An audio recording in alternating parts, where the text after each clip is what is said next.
বিন্দুকণা অনেক বড় সাগর গড়ে তুলতে পারে। সো আমি বলবো যে অনেক সময় যে কাজটা একার পক্ষে কঠিন হয়ে যায় কিন্তু 10-এর জন্য সহজ হয়ে যায়।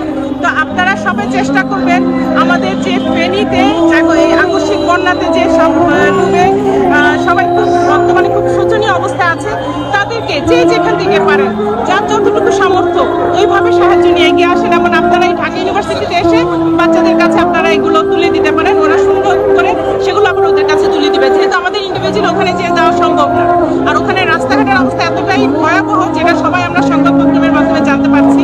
সো আপনারা চেষ্টা করবেন কারো না কারো মাধ্যমে সেটা পৌঁছে দেওয়ার জন্য। তা আমি এসেছি ঢাকা ইউনিভার্সিটি বৈষম্য বিরোধী যে ছাত্র আন্দোলন